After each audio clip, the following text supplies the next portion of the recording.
kata royalti adalah apa itu orang-orang belum tentu paham loh era sekarang. Jadi kesannya royalti itu padahal udah dari ya hal yang sangat biasa. Songwriter itu biasanya lagu-lagu yang lebih natural dan deep itu dia tulis berdasarkan pengalaman pribadi.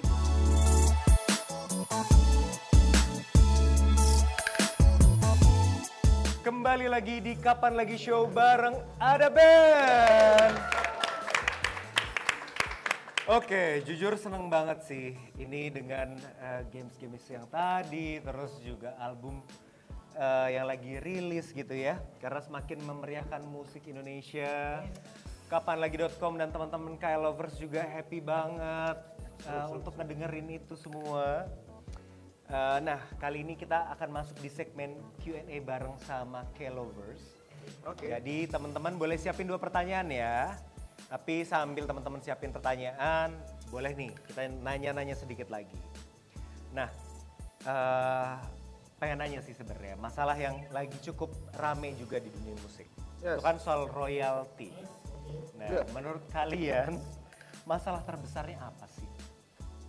Udah clear sih sebenarnya. Udah ya? Udah clear ya. Masalah terbesarnya sebetulnya ya duduk bersama aja, karena kan di situ ada banyak kepentingan kan. Dan kepentingan itu juga bukan hanya sekedar kepentingan-kepentingan yang muncul karena kelompok-kelompok tertentu, mungkin pencipta lagu, produser musik, atau juga pelaku industri yang menggunakan musik gitu. Karena memang munculnya isu itu juga kan dasarnya ada kan undang-undang kan, undang-undang hak cipta, kemudian karena udah ada undang-undang hak cipta dan peraturan pemerintah nomor 56 2021 akhirnya ada titah lah dibentuk LMKN dan LMK yang kemudian harus mengkolek royalti. Ya, pada akhirnya mungkin karena sosialisasi yang belum terlalu sempurna, matang, akhirnya mungkin dari pasar juga menerimanya macam-macam gitu. Karena memang permasalahan royalti itu kan bukan masalah yang umum dibahas ya. Itu agak-agak niche gitu. Industri musik sendiri juga agak belum terlalu banyak lah yang berkecimpung di situ sebagai mungkin pelaku bisnisnya. Jadi ketika itu isunya dilepas secara nasional ke masyarakat secara luas, jadi responnya pasti macam-macam. Akhirnya tinggal butuh duduk bersama dan akhirnya kemarin kan sebenarnya udah clear kan. Maksudnya 2 bulan ke depan itu bebas royalti, mau pakai mau nyanyi apa segala macam, tapi dalam jangka waktu 2 bulan juga semuanya duduk bersama, baik itu pencipta, produser, hak terkait dan semua stakeholdernya, mereka juga akan menyusun ataupun merevisi undang-undang hak cipta. Mudah-mudahan yang terbaik lah ke depannya. I see. Oke. Kalau ini satu-satu nih ya. Kalau ada band ikut bikin kebijakan, apa sih yang pengen diubah? Yang pengen diubah mungkin bukan pengen diubah ya. Kalau aku pribadi ya, aku pribadi tuh pengen ada sebuah aplikasi yang bisa digunakan spesifik untuk pelaku bisnis. Oke. Misalnya kita kan punya mendengar musik lewat DSP ya. Kenapa Indonesia punya Langit Musik kan? Nah, mungkin Langit Musik ataupun sejenisnya atau apapun, mungkin Kementerian Kominfo atau apapun yang berhubungan dengan musik itu bisa membuat satu aplikasi yang bisa digunakan untuk industri atau bisnis.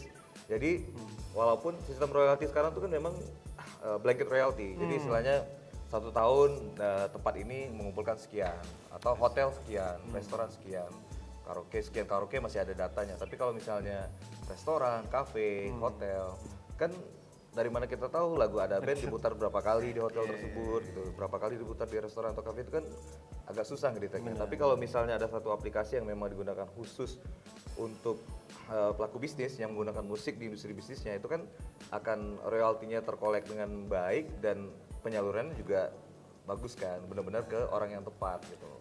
Itu penting, dan transparansi LMK itu juga harus sangat amat penting juga. Gitu sih kalau dari. Boleh tepuk tangannya dulu dong. Bang Adi, Bang Dika, ada mau tambahan?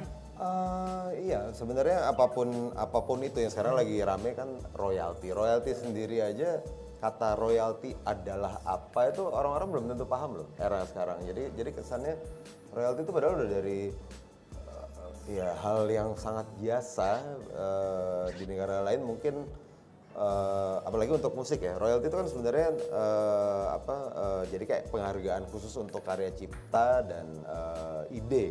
Jadi bukan hanya untuk musik aja sebenarnya, ya buku ya, kadang kita ide apa berbisnis apa kayak orang itu tidak tidak terlibat di dalamnya tapi ide itu dari dia, itu kan dia berhak mendapat royalti kan, itu penghargaan kayak gitu.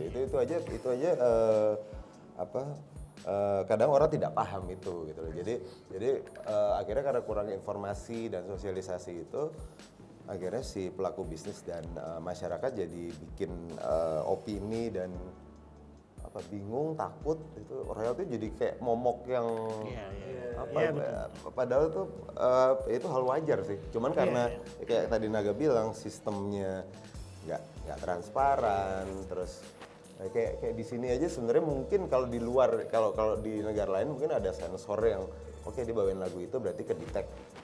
Ya itu aja sistem ya kayak itu sih. Jadi harus dibenahi. Kalau mungkin melihat dari framingnya ya, framingnya ini seakan-akan memojokkan bahwa royalti itu menakutkan. Sebetulnya kalau misalkan itu berjalan dengan baik, mungkin pelaku seni juga akan membuat karya juga akan lebih bagus ya, karena ada dorongan. Sekali lagi kan kita juga mau pelaku bisnis, pelaku seni atau apapun tuh tetap kita juga mencari uang kan. Ya kan, kalau seandainya itu bisa terpenuhin, kita otomatis juga akan berusaha untuk membuat karya yang lebih bagus sih sebetulnya.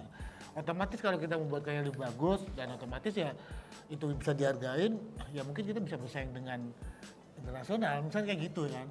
Cuman masalahnya framingnya aja sama sosialisasinya yang mungkin masih kurang. Pada kaget aja mungkin dapat surat gitu ya tiba-tiba gitu ya. Gak ada sosialisasi gitu kali ya. Selama ini kan kita pencipta lagu, kadang-kadang pencipta lagu malah lebih kaya dari penyanyinya kan. Bahkan pencipta lagu juga malah kehidupannya juga mungkin malah nggak, gue bisa menciptain lagu yang hit tapi kehidupan gue masih kayak gini lagi, akhirnya membuat kapok kan, akhirnya mereka beralih dengan kehidupan yang lain, itu akhirnya membuat industri musik di kita juga agak down kayak gitu sih, itu sih. Jadi sebenarnya juga royalti juga mendukung penciptanya gitu, jadi ya mungkin benar tadi, mungkin dengan konsep yang lebih matang, terus juga sosialisasi dulu gitu ya, mungkin akan lebih smooth lagi. Ya, yang penting nyampe ke pencipta lagu dah, itu aja poinnya. Oke, kalau gitu dari tadi Farid terus yang nanya ya. Mungkin kita buka 2 penanya dari teman-teman K-Lovers. Ayo silahkan dipilih mau yang mana, 2 orang. Silakan Pak Adi.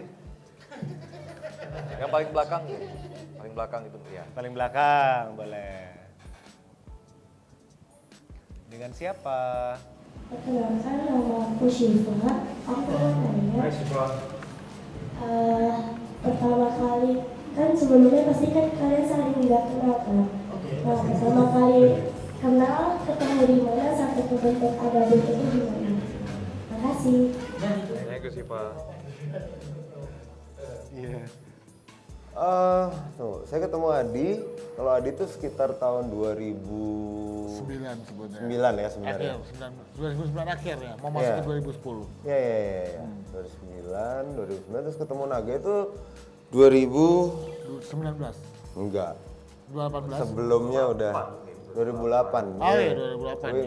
Gue iya 2008 ya. 2008. Enggak 2009 juga kayaknya deh. 2008 2009 lah. Oke, kita berdebat dulu ya, kita berdebat dulu aman ya. Iya. Ya, album-album 1 atau 2. Pokoknya Adi waktu itu pertama ketemu lagu Pemujamu. Yes. Kalau Naga kita lagi promo Pemain Cinta. Naga waktu ya 2009. Itu. Jadi terus memperkenalkan kita kenalan saat itu, terus Naga waktu itu masih di Lila, saya Naga bla bla bla bla Lila, terus sebelah ada Luna Maya kalau nggak salah, ya ada Luna Maya, terus saya terlupakan saat itu.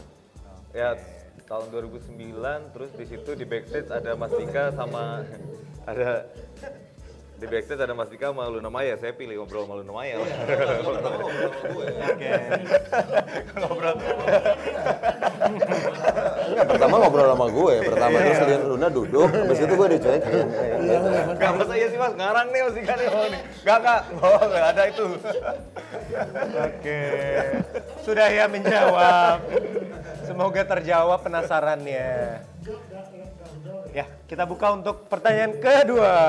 Siapa? Mau dipilih mungkin? Mas, silakan Mas. Oh tadi kan cewek udah, cowok dong, cowok. Oke. Dari siapa? Dengan siapa? Perkenalkan, Perkenalkan saya Fendi. Ya, saya mau nanya untuk Bang Naga. Sebelumnya kan udah pernah bikin album ya. Maksudnya untuk liriknya itu terinspirasi dari mana sih lirik itu? Dan kira-kira adakah kendalanya dalam pembuatan lirik lagu itu? Terima kasih. Thank you, Fendi. Nulis lirik sebenarnya beberapa ada yang memang pengalaman pribadi juga ada. Ada yang dari nonton film, ada yang dari baca buku. Kalau yang di album Love, Hope, and Reality ini kebetulan memang di ada band itu ada di sebuah manajemen yang cukup variatif lah di situ. Mungkin ada teman band yang seangkatan juga dan ada beberapa artis atau performer mungkin bukan musik yang Gen Z juga.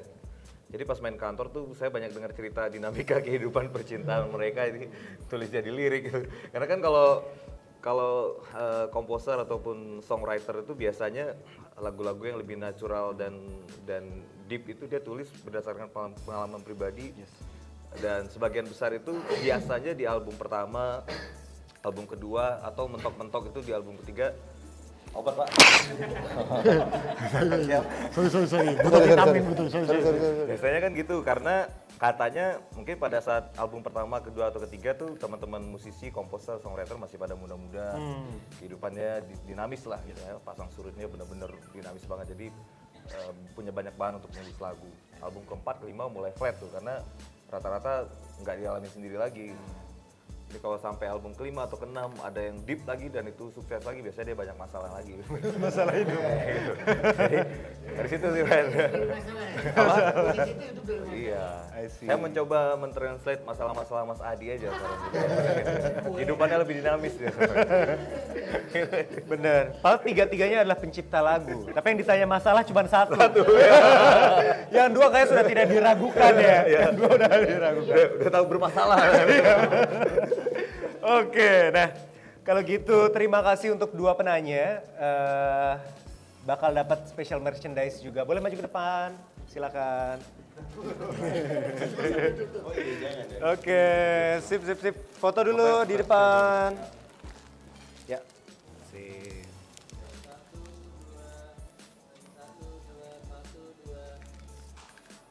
Thank you. Kasih ya. Kalau gitu nih sebenarnya kita udah di penghujung acara. Yes. Nah tapi nggak afdol kalau keluar dari kapanlagi.com kita nggak melakukan hal ini. Apa tuh? Jadi gue pengen kalian puji satu sama lain. Udah lama kenal. Udah lama kenal. Gila, gue tuh kalau Mas Adi nih ya, yang paling rambutnya keren banget deh. Selalu keren, tampil selalu klimis, fashionnya nomor satu. Bener. Selera fashionnya paling top sekali, high piece. Pakai outer. Tahu nggak alasannya kenapa? Cari jodoh lagi, bro. Ada yang single di sini mungkin. Kalau Mas Dika ini dia orangnya paling penyabar ya. Paling penyabar. Kerjanya paling penyabar, paling wise, paling slow. Saking slownya teratur. Dua pujian. Balance. Orang paling slow, paling apa ya namanya ya bijaksana lah. Orang paling bijaksana dia. Oke. Bang Adi, Bang Dika dulu nih yang mau. Gantian ya? Oh iya, oke. Kalau Adi tuh dia orangnya total banget sih. Total. Total apa nih? Dulu total tuh ambigu loh. Hah? Total tuh ambigu. Enggak, kadang-kadang udah di pesawat udah capek banget gitu, dia bingung nyari apa namanya? Masker karena dia mau tidur. Dia akan mengap dengan totalnya. Jadi jangan sampai orang lain lihat. Ya, jaga performance. Jangan performance ya, itu yang penting. Tadi hubungannya sama fashion tadi kan. Iya. Jadi kalau pakai masker nggak kelihatan. Gue takut jelek. Dia mau tidur. Asik ya, asik banget, so ganteng banget ya. Iya, itu totalitas tuh, itu totalitas. Kalau Naga sama sih, dengan umur segini kadang dia bisa lebih Dengan umur segini ya. dengan umur segini. Bukan, maksudnya dia bisa lebih, kadang dia bisa lebih dewasa dari kita. Oh iya. Iya kan? Itu perlu apa tuh? Apa? perlu ya pokoknya begitulah. jadi maksudnya tuh ada beberapa hal yang kadang kita nggak kepikiran. Itu kelebihan. Ide-idenya gitu. Ya, kayak Adi tadi itu total. Itu total. Dia sama dia out of the box juga. Kita masing-masing kayak gitu sih. Jadi itu yang bikin kadang gue sama Naga terlalu tertib, dia enggak. Itu balance sih, menurut gue itu perlu. Itu Framingnya nggak tertib ya. itu perlu sih, itu perlu. Kalau enggak hidup ya flat aja. Itu yang bikin kita berkarya terus. Balance, yang penting balance bro ya.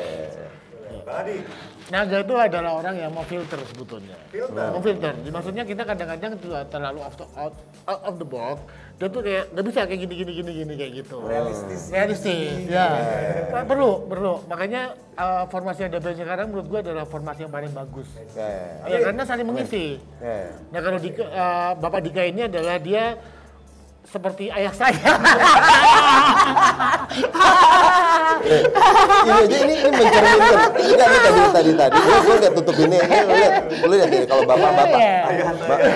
Kalau bapak-bapak minum begini nih. Saya minum. Dia kayak. Iya nggak apa-apa. Kan kalau bapak-bapak minum begini. Iya itu kayak gitu. Iya kayak gitu. Ada tutupnya. Dia kayak mendengarkan semua keluhan. Iya. Gitu. Jadi menurut kita ya, ada formasi sekarang itu ada formasi yang paling komplit. Terlepas dengan segala permasalahan mau pro dan kontra, ya menurut kita ini adalah paling solid. Gitu. Solid, kuat dan militan. Iya, solid, militan dan apa ya? Nggak jadi deh. Oke, udah? Oke, kalau gitu terima kasih Thank you, banyak. Thank you so much. Buat Naga, buat Bang Dika, buat Bang Adi juga. Terima kasih. Kalau gitu, saya Farid, pamit undur diri. So, tetap dukung terus musik Indonesia. Kalau begitu langsung saja kita saksikan Ada Band.